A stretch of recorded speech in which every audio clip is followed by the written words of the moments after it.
Hi, I'm Gabby Simone for WDEE TV News. The Kroger store on South Industrial Highway in Ann Arbor will close in 19 days, according to a sign posted at its entrance. The store that is located at 1919 South Industrial Highway will close at 6 p.m. on June 7th. The Ohio-based grocery chain announced in January that it would close the location after the company failed to reach an agreement on lease terms with the owner of the 3-acre property. Robert P. Uford, the property owner, told the Ann Arbor News in January that Kroger was operating on lease terms that were dramatically under market, right after the grocery chain moved onto the property in 1980s and took over a 40-year lease.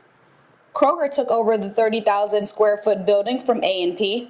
Kroger spokesman Dale Hollingsworth said the 103 employees at Kroger store on South Industrial Highway will be offered jobs at other area Kroger stores.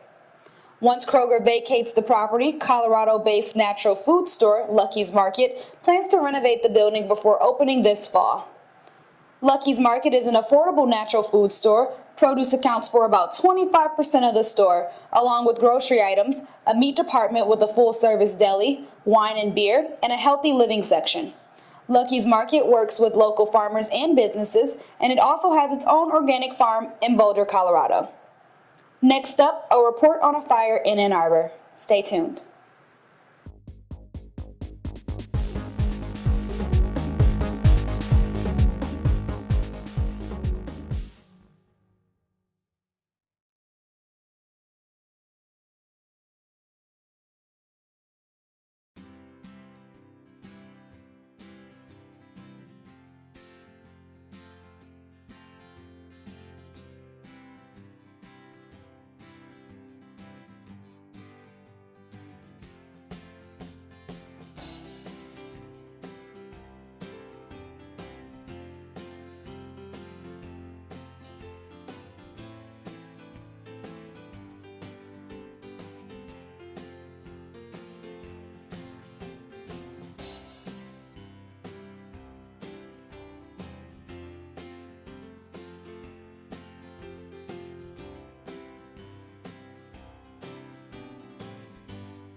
Welcome back. I'm Gabrielle Simone with WDEE TV News.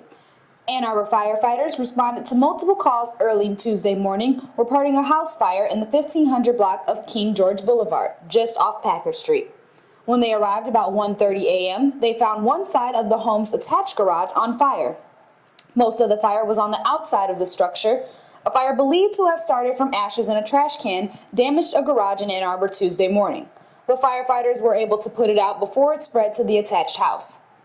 Firefighters quickly extinguished the flames before the house was affected. Damage was continued to the garage and is estimated to be under $5,000. No injuries were reported. The homeowner was able to escape the house unharmed. Next up, a report on the sale of a local sports icon. Stay tuned.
I'm Gabrielle Simone with WDEE TV News.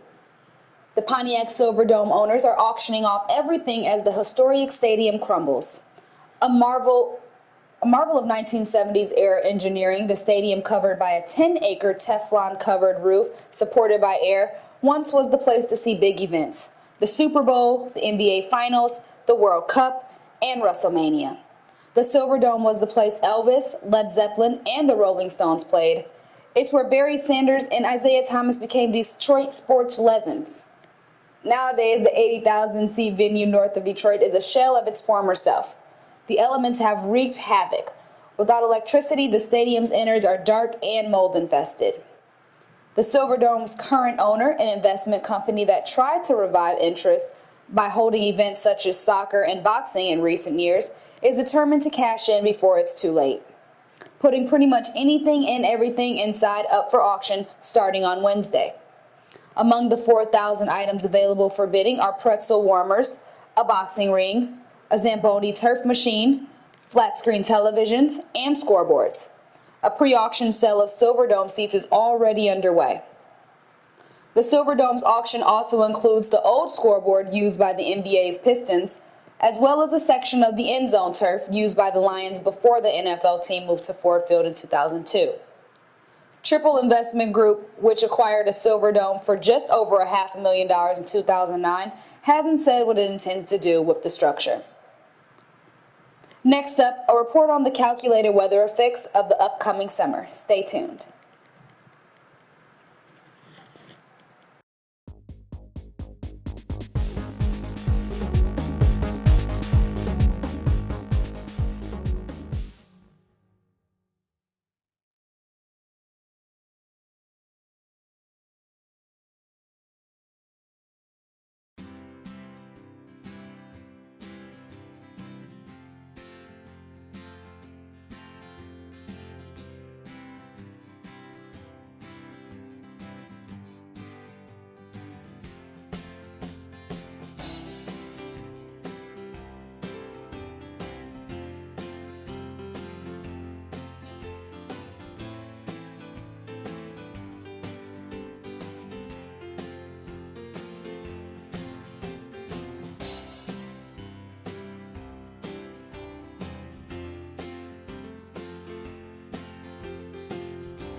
Welcome back. I'm Gabrielle Simone with WDEE TV News. Michigan's frigid winter and an El Niño weather pattern means cooler than average temperatures will likely continue into summer, delaying severe storms typically associated with spring. But the extensive Great Lakes ice cover could also mean higher lake levels. Historically, winters with a large amount of ice cover on the lakes have produced cooler summer temperatures. El Niño is a cyclical weather pattern that develops off the Pacific coast of South America and causes fluctuating temperatures in various regions of the world. New images from NASA show that waters are warming quickly in the equatorial Pacific Ocean. This means that an El Niño is probably rapidly developing and may be becoming stronger than the current prediction. A strong El Niño can have a strong influence on Michigan's winter weather. When a strong El Niño is in progress during the winter, Michigan has a pretty good chance of a warmer and drier than normal winter.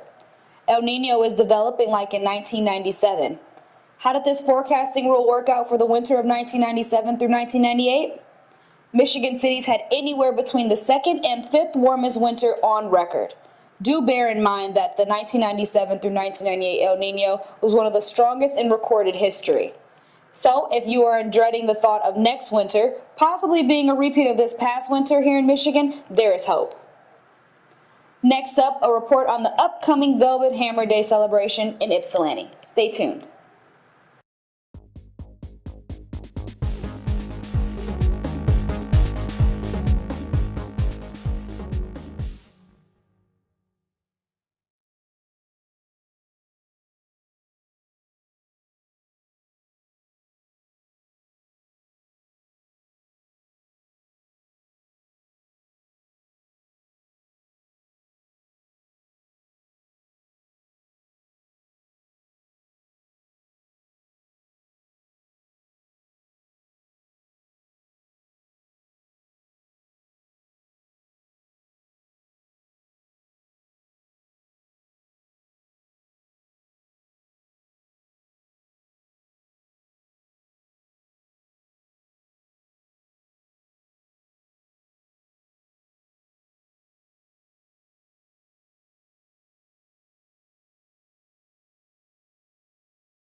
Welcome back. My name is Gabrielle Simone with WDEE TV News. The Arbor Brewing Company microbrewery will be celebrating its 8th anniversary with its annual Velvet Hammer Day. The festivities will begin at 7 p.m. Saturday, June 7th at the Brew Pub in Ypsilanti, 720 Norris Street. Every year on Velvet Hammer Day, ABC releases, for one day only, a new version of its widely popular Velvet Hammer Sour Double. The beer's sweet yet tart flavor is produced by aging Arbor Brewing Company's Fat Abbot Belgian Double Beer in oak casks for 14 months. This year's edition of the Velvet Hammer will be available on tap and in bottles during the celebration. The tasting will take place in the actual brewery. Along with each sample of beer will be a specially paired hors d'oeuvre, created to complement the beer's characteristics. Guests will also receive a vintage dated bottle of Velvet Hammer 8, signed by Arbor Brewing Company's owners Matt and Renee Grief. Tickets for the vertical tasting are $100 and are extremely limited. Only 20 are available. Admission includes taxes and gratuity, and tickets can be bought at the brew pub or over the phone. Velvet Hammer Day will also include a traditional burlesque show. This year, the Detroit Dizzy Dames will put together a beer, booze, and brewery-themed show with completely original acts just for the occasion. Admission into the regular Velvet Hammer Day party is free. Minors and children are admitted to the brewery with an adult before 9 p.m. But the night's entertainment, starting at 7 p.m., is not suitable for children. For WDEE TV News, I'm Gabby Simone. See you next time.